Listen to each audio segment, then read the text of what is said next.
Oh my gosh, you guys, I just saw the most beautiful, majestic owl like fly so close to my house right before I just pressed record. Like, I've never seen an animal so beautiful before. Whew. Let's go. Welcome. Hello, my beautiful beings of planet Earth and beyond. Welcome to this video of why humans defend their dysfunctions to the death. My name is Paula, and I want to make this video because I see this so often, and it is a quite a normal process that us humans get ourselves into. Have you ever, excuse me, I'm just amazed by that owl. Have you ever met someone who refuses to change? Even though their patterns and their habits and the energies that they bring into their life are clearly hurting them. Have you ever seen that? Or maybe have you ever been there yourself? I know I have. And I want to talk about today why humans defend their dysfunctions. If you don't know me, my name's Paula. I live in Ecuador. I work at a plant medicine healing retreat center. I work a lot in the ceremony space. I also am a massage therapist, a yoga teacher, and I've always been in the space of helping people heal and helping people feel their best and be their best. And if there is one pattern that I have seen in humanity through the years of working in this space, it is defending their dysfunctions. Okay? And basically what it is resistance to change, resistance to healing, resistance to changing unhealthy patterns, the self-sabotage, the limiting beliefs. And the truth is, you guys, that stuff is typically unconscious. It's unconscious behaviors. And today we are diving into the hidden reasons why people resist healing and what can be done. So I want to shed light on these hidden reasons because I think it's important. I'm making this video in case you are someone who is starting to recognize your self-sabotaging tendencies, your limiting beliefs, and you feel like, you know that you have more potential, but you're just defending the way you've been living for a long time. I'm making this video for you, and I'm also making this video for other people who are in the realm of helping other people heal. And I'm hoping that through this video that I can cultivate a little bit more compassion towards humanity, being in this space of helping humans, being in service to the awakening and the healing of humanity. I have learned lots of patience and lots of compassion for my brothers and sisters of this world. So I want to provide you more insight on why humans do this, and just so you can cultivate a little more compassion, especially even if you're not in the healing space. Like, we all can cultivate more compassion for each other because we're complicated beings, and there is a lot that goes into why we all live the way we live, why we act the way we act, the vibration that we're living in. It's a whole story for each of us. So that's what I'm going into today. If you like this kind of stuff, please remember to like this video and subscribe to my channel. Even better if you can share it with someone in your life who you feel would also resonate with this kind of stuff. So I want to get right into it. This is such a pattern that I see, especially at the Healing Retreat Center. People defending what is not good for them, like to the death. Like, they even drink this medicine, ayahuasca, and they go into this healing space, and it's like they refuse to receive the healing. They refuse to see clearly what they're doing to themselves, because remember, we are the masters of our own realities, and if we are suffering in our life, the only one who can change that is us, and the only one we can really point the finger at is also us. So I just want to talk about why humans defend their dysfunctions. And this is completely normal, okay? This is a space of non-judgment, and I just want to share these things to shed some more awareness on the reasons, to maybe help each of you maybe stop defending your dysfunctions, and also for that compassion piece. So and I've been thinking about this for a while, and I finally sat down today and I was like, why is it? Like, why do we do that? Because I've done it. I feel like all of us pass through that chapter in our lives where we're just defending our bad habits and behaviors and the way we act, right before we really get into that process of awakening and that real process of deep, deep healing and taking responsibility for our lives. So it's normal if you're in this state. Don't feel bad about it. It's a human thing that we do, okay? So the first thing that first came to mind was identity attachment. Okay, many people build their identity around their struggles, their pain, and their dysfunctions. When people have suffered from something for such a long time, they tend to completely build who they think they are around that. And changing that, removing all of that suffering, all that pain, all of the struggles, all the distorted perceptions of this reality and who they are, removing that means literally killing a part of themselves, or letting go of who they actually think they know, who they actually think they know they are, which is terrifying for a lot of people. It's terrifying to actually detach from this super strong identity that we've lived in for a really long time. It's scary because when our identity dies, it can feel like we ourselves are dying, because in a sense we are. So that's a big one, is this attachment to this identity that we have created for ourselves in this life. And I know that is so terrifying for a lot of people. I think identity attachment is a huge reason why people refuse to change. The second one is the fear of the unknown, of course. Even when people create and also cause their own suffering, their own dysfunctional ways of being, at least it's familiar, right? At least it's familiar territory that we've been living in for a long time. The idea of changing or letting go and opening ourselves into the unknown of healing and releasing and clarifying, that can also feel a lot riskier than staying in a very painful but predictable place.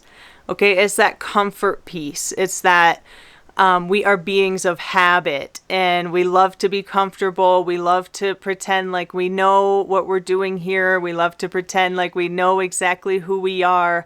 And that fear of the unknown, when we actually go through that process of seeing our habits and our actions and our self-sabotage and our limiting beliefs, when we actually start to see those things for what they are and we release them, oh my gosh, we get flung into such a deep state of unknown. I don't know who I am. I don't know what I'm capable of. I don't know what I've been doing for the past years of my life. I feel like I've been doing it all wrong. It's a whole process that we know that we're going to be flung into. And I think that's another piece that keeps people holding so deeply onto the things that they know aren't good for them, is that familiarity of that state of being. Totally makes sense. The third reason, I have like 8 reasons here, and I hope that while I am explaining these reasons, you can kind of self-reflect and see if you see yourself in any of those. I honestly, with all of these, I've been there in every single one. So, it's just like, this is a way to shed light on maybe what's going on. The third one, of course, is ego defense. The defense of the ego. Our ego loves to defend our patterns. because God forbid that we are wrong in the way that we were living. And God forbid that we need to ask for help. Okay, the ego loves to protect its identity because the only way that the ego exists is through the concept of identity. So it kind of goes back to number one. We're shedding our whole identity. We're reforming it. And the ego is always going to defend that to the death because it knows that if you actually allow yourself to let go of these dysfunctions and, go through this process of healing, it knows that it's going to die. And maybe what it doesn't realize is that it's always going to come back, but it's going to restructure in a better way, a way that's more aligned and more authentic to who we are and who we also are striving to be. Pride, shame, judgment, these energies can make us dig our heels so deep into defending how we live and what we do, even if it's hurting us. So be careful with that ego defense. Our ego is just trying to protect itself, but one of my teachers always says that the mind is the last one to get it. The mind is the last one to put the pieces in place and actually shift. Our heart can be shifting, our body can be shifting, our spirit is shifting. And it's like our mind is always the last one in line to actually realize, like, oh, this is what's happening. And that's just kind of how we're designed, I guess. So ego defense is huge. Be careful with that. And at the end of this, I'm going to give you some tips on what you can do to work through this defending of our dysfunctions. The fourth one, which really makes a lot of sense to me, are secondary gains. Like when you gain something else from this life of dysfunction that we've been living in. Like, for example, the benefits of living a life in victimhood are sympathy. Like, oh, I'm so sorry. What can I do for you? Like, you're always life is so hard for you. I feel for you. Like, that's a benefit of living a life in victimhood is sympathy, which is an energy that we can really start to consume and absorb and get addicted to. The benefits of holding no responsibility in your life, no conscious responsibility for your actions, your choices, your words, how you treat other people, how you're living your life, how aligned you are. The benefits of that is ignorance. It is. It's ignorance. And, some patterns can even give us a sense of belonging depending on our circle of friends, or the circle of people we hang out with. It's like, we just have always hung out with these people. We all kind of live in the same vibration of victimhood, or we all make bad choices, but I feel like I belong with them because I've known them for so long, and at least we're doing it together, right? Like, there are secondary gains from these dysfunctions, which makes it even that more attractive for people to continue to do them. Of course, number 5 is generational and cultural. I drink because my mom has drank and my grandparents have drank and their parents have drank, and that's just the way it is. That's what I was born into, and that's all I know. That's generational and cultural stuff for sure. Like your family's messed up, so you are too, and it's never going to change. That's a dysfunctional way of thinking, trust me. Inherited beliefs and behavioral tendencies are real. We inherit a lot of ways of thinking, ways of being. Environment that we grow up in, the DNA that we have is very powerful.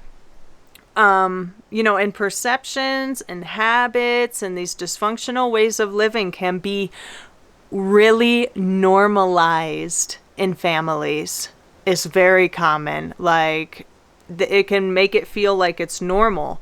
So that's another powerful reason why people are defending the way that they're living, even if they know deep down that it's not good for them, because that's all they've really known. But when we enter into adulthood, it is our responsibility to reflect on our childhood, reflect on our family members, and pull the pieces that are beneficial for us and cut the ones that aren't. Okay, my mother's maiden name is Murphy. Like, there's a lot of alcohol stuff in my family, and I have realized that I just have to cut that out of my life completely. I don't drink alcohol at all because I've just seen what it's done, and I see how I act on it, and I made the conscious decision to stop that because it was kind of dysfunctional when I was using it, and it was a habit that was like not really that helpful for me. So stuff like that, generational and cultural. The next one is unhealed trauma and blocks.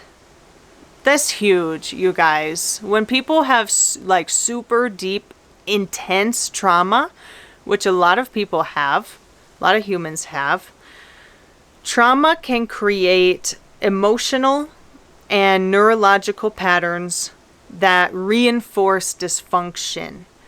It comes from a fear of re-experiencing past wounds or trauma, or opening new pain. So it's a whole self-defense mechanism if it's coming from deeply rooted trauma, which I completely understand.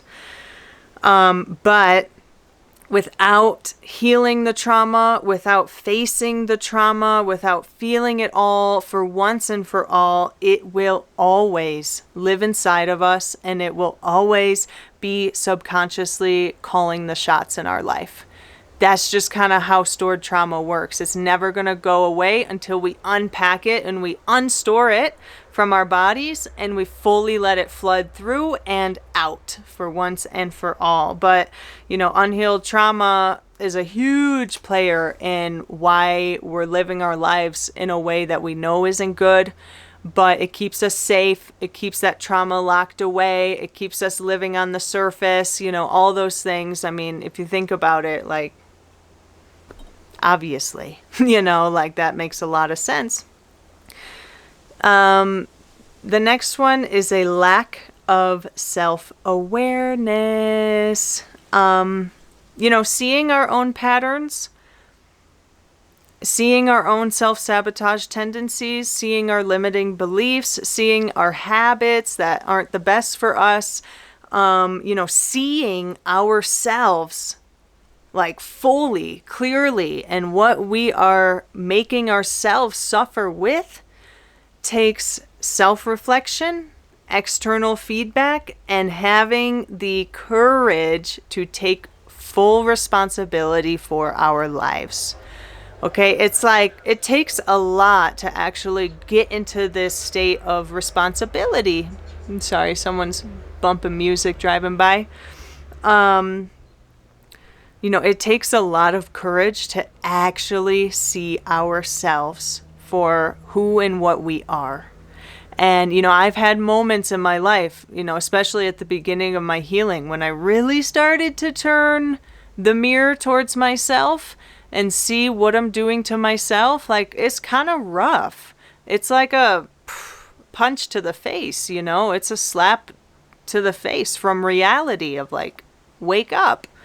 You're doing all these things to yourself. You are the reason that you don't feel well. You are the reason that you feel like you're suffering. You are the reason that you're unhappy. And that is such an intense process to go through. Worth it 100%, because there's freedom on the other side of it.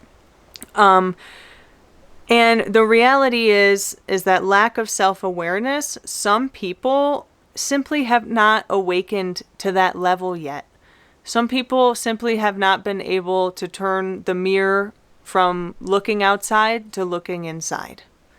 It's just where we're at, and it's more than okay, and I think it's just important to recognize that, like, we're all at different levels of consciousness. We are all living in different levels of vibration, We have all done different levels of healing and work for ourselves and for others. And I think that's an important thing to realize and have compassion towards ourselves. You know, if you haven't gone through that whole awakening and holding responsibility for yourself, you know, have compassion. Have compassion because it's gnarly. It can be very sobering is the best word for that process. And in the right time, you will go through it when you're ready, when you're really done with your dysfunctions, when you're really fed up with your unhappiness and you're done with the energies that you've been living in. That's when that process is going to come. Have compassion towards yourself.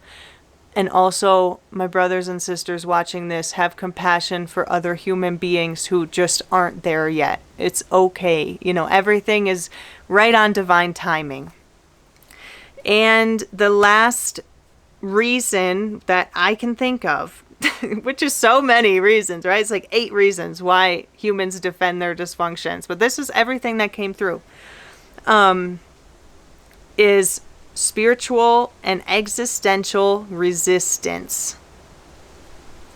Spiritual and existential resistance. On a very deep level, people resist healing and changing and doing the inner work because it means, and they know that it means a complete and total shift of their reality, their perspective, and sometimes their identity. Okay? It's spiritual resistance. It's existential resistance. Because through this process, when we put our guns down, we put our fists down, we stop defending what is so dysfunctional about ourselves, we have to reevaluate everything. Relationships, our beliefs, our purpose in this life, the direction we're walking towards in life, our potential. I mean, everything has to be reevaluated because everything that we were living in before was attached to that dysfunctional identity, that blame, that victimhood, those bad habits, that self-sabotage, those limiting beliefs. I mean, all of that has to go. And not everyone is ready for that overhaul because it is a life overhaul. And that is the power of healing, though, is a complete overhaul on every area of our lives. Trust me, I have been there, I have done it, and I am living proof that you can get through it. And I think that's a big one. You know, it's like this very deep-seated resistance to becoming who we know we can be. You know, it is a deep-seated resistance to even seeing our own greatness, to even seeing the potential that lives inside of us. Because it's overwhelming when you really start to go inside and do the work and take responsibility and stop defending our dysfunctions. I mean, there is so much power inside of each of us. We are creator beings. And when you wake up and you hold that responsibility in your life, you know, it's not just like you heal and then I have responsibility and everything's good. It's like the path of healing goes deeper and deeper and deeper. And the path of self-responsibility also gets grander and grander. So, you know, another one that I'm just thinking of now is like this resistance to deep work because it's so comfortable on the surface level. It's so comfortable and easy when we live a life in blame and nothing is our fault and I don't care how I treat my body and these habits are fine because we're all going to die anyway and I'm fine living this mediocre life because my ego and my identity is safe there and I don't know what's beyond it.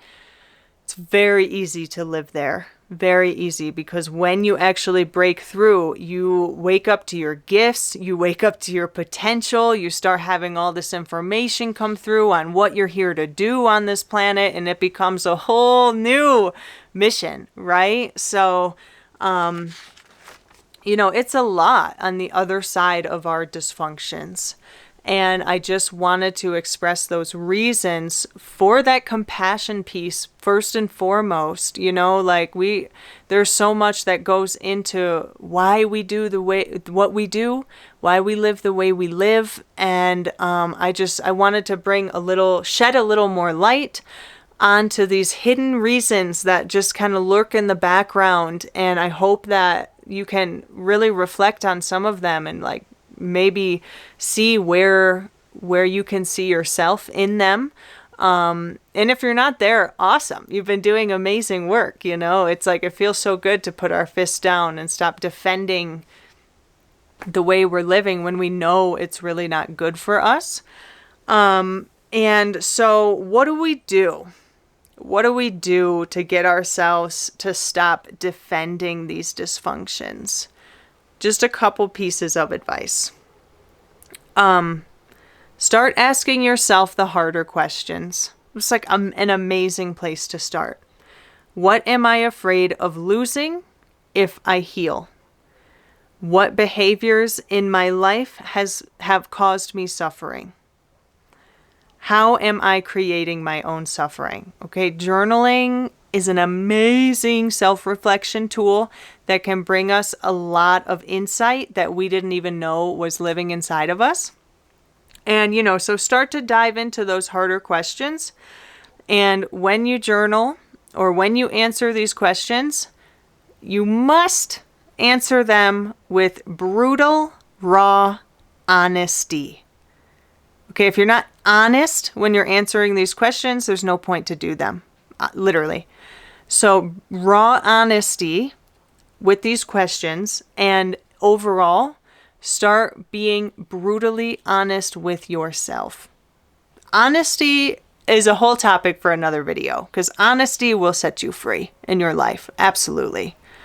But that honesty has to start towards us first. And there's so much healing in being honest with ourselves.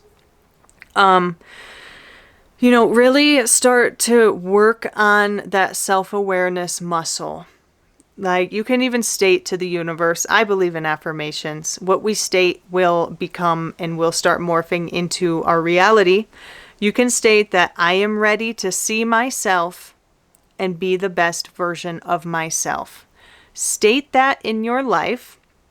And then when you notice those moments of self-sabotage, or you notice those limiting beliefs, or the blame, or those dysfunctional patterns in your life, when you notice those things in the moment of your life, when they come, it is time to dissect them in that moment.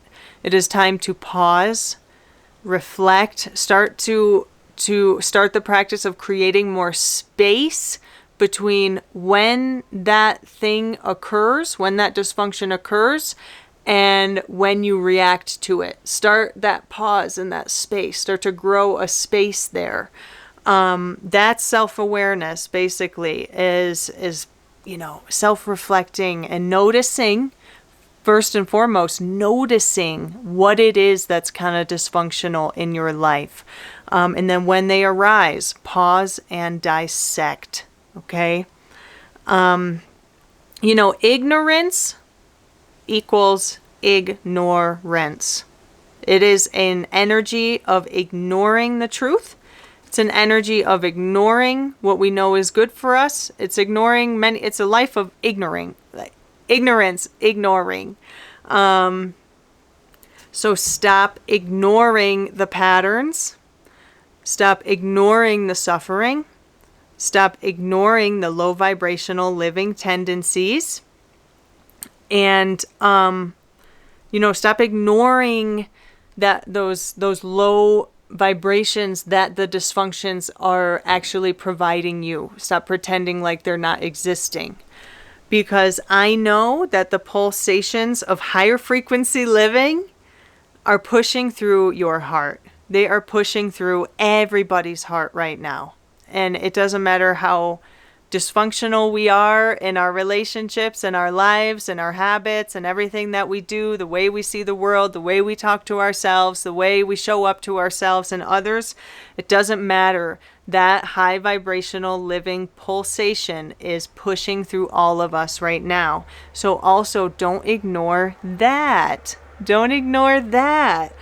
Because we all have so much potential living inside of us. So much potential, and it's time to stop ignoring that potential. Stop making excuses and, just seeping yourself into the dysfunctions, into the beliefs and the patterns that you know deep down inside they are not serving you, and they are simply crutches in this life. They are crutches for you. Okay, it's time to stop ignoring that reality and wake up to it, because we all know that we do things that aren't good for us, but we do them anyway. But why? Why do we continue to do those things? And all the reasons I said before are the reasons why, but personally, to yourself, why? Where is that coming from? Stop ignoring like that root of the reason why, because when you can start to shed light on the root of the reason why you're dysfunctional, oh my gosh, that's self-awareness, and that's going to bring you a lot of healing power along with it. Just have the courage to see the root and to explore the deeper levels of who you are and why you do what you do, and that's going to take you really far. Okay, another thing that we can do when we are in this process, in this space of like really tired of defending our dysfunctions, is to ask for help. Ask for help. And, if you're someone who's in the space of helping others and you notice, it's really easy to notice when people are defending their dysfunctions, be so gentle with them. And let them know that it's okay to not know, and it's okay to ask for help. And hey, brother, hey, sister, I am here to help you through this because I've been through it too. You don't have to defend. You don't have to fight anymore. Like we can surrender into the mystery. We can surrender into not knowing and releasing and letting go of those dysfunctions that we've carried for way too long. But if you yourself are someone, remember that you can always ask for help. Always ask for help. And if you don't have anyone in your life to ask for help, there are therapy and counseling services all over this world, and find someone to talk to and let them know, like, I am ready to stop living like this. Like, I don't want to be living in my dysfunctions anymore.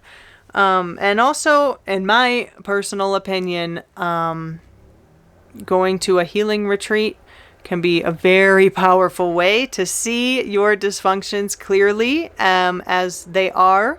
Plant medicine or a yoga retreat, when you retreat into a small community of other beings, oh my gosh, that's my work. I'm always in community of random humans coming to heal. And when you are put into that communal situation, it's like such a pure mirror of what we need to work on. Community is like such a great healing tool. Such a great healing tool. So it doesn't even have to be plant medicine, it's like, those are great, but they're not for everybody. You have to be sure you're doing it right and they're right for you. There's a lot of people who it can be for and who it's not for. So, plant medicine is not for everybody, and that's okay.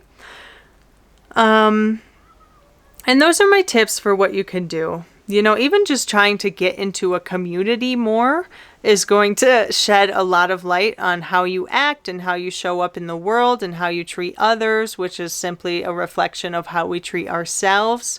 And remember, you can always challenge your comfort zone. That's always a good practice to do, right? Like, do something new, do something you've never done before, do something that freaks you out.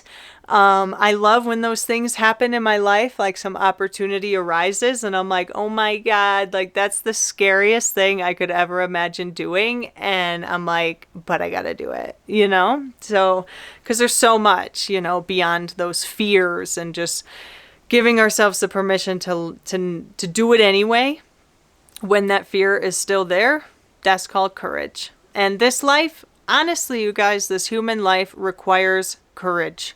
It requires so much courage, especially in the healing world.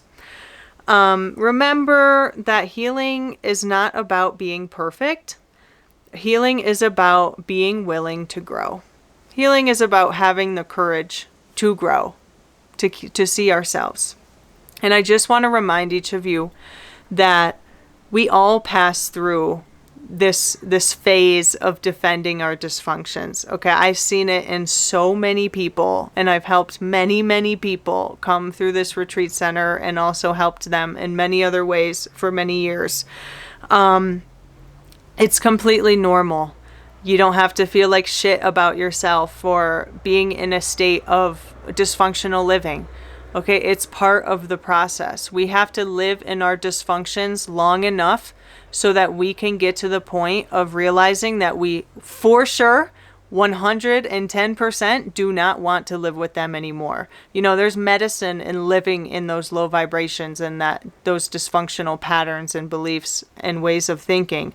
There's a purpose to them, basically. And that's what I've realized, you know, over seeing it time and time again. I'm like, man, what is up with humanity defending their dysfunctions? And then, you know, the more I see it and the more that I dove into it, I realized like, oh, it's actually a necessary process that we all need to be in. So just remember that we all pass through it, but you don't have to stay there forever. You know, you can take yourself seriously. You can really have that courage to hold responsibility in your life, be that creator being. And if you have that intention and you have that energy in your life, life is going to push you through that process, especially if you say that you're ready. And I'm just here to remind you that life is so much more rich beyond ignorance. Life is so much more magic and empowering when we live inside the space of the unknown.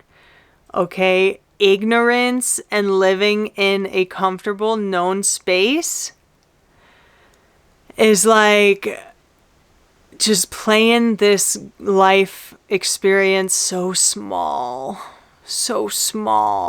And remember, you're sacred. You are a sacred expression of consciousness and life, living and existing through the earth, through the wind, through the water, through the fire. And there's so much beyond ignorance and beyond the comfortable places that humanity likes to keep themselves in. So that's just a reminder. You're not going to die if you completely let go of the dysfunctions that your identity has wrapped itself around. You're not going to. It feels like you will, but you won't. And you will be reborn again into a better, more clearer, more direct version of you and your eternal essence in this life. You are allowed to change. You are allowed to let go. You are allowed to have those boundaries in your life. You are allowed to be that master of your reality. You are allowed to be reborn again and set yourself free. You are allowed to do that. You're allowed to change. You're allowed to transform. You're allowed to become whoever you want to be in this life. Okay, don't ever make the people around you or, you know, this world make you feel like you're not allowed to do that. Yes, you are. That's your birthright. That's your spirit right in this life. And there's just so much freedom. There's so much freedom in the process of letting down our defense. Okay, I know it can feel really scary. And remember that, you know, people who are in the space of helping others, it's scary. It's scary for people. And you have to make peace with not knowing for a little bit. You have to make peace with reconstructing yourself. You have to make peace with, you know, the emotions that come with actually seeing what we've been doing to ourselves. You know, it's a process. It's an emotional process. It's a sobering process. It's an awakening process. And if it was easy, all of humanity would be awakened and healed and responsible, but it's not easy. And we're here at this time on earth because each of us are capable of holding that process and going through it. And I believe in you. And you truly, truly deserve a life beyond your limits, a life beyond the sabotage, a life beyond the unhealthy habits, a life beyond the patterns, and AKA a life beyond the dysfunctions. You deserve that. You deserve that freedom. You deserve that clarity. You deserve that awakening. You deserve that power and self-responsibility. You deserve that process of waking up to your gifts and the magic you hold in this world and starting to look back on your life story and recognizing, wow, like how masterful it has made you. And I think that's it, you guys. My camera's going to die per usual. I hope you liked this video. I hope it has helped you recognize a little bit more on why we do those things. Remember, it's completely normal. Please support me in my channel. Like, share, subscribe. I love you so much. And please comment and let me know what other kind of videos that you would love to hear from me. I'm all ears, always.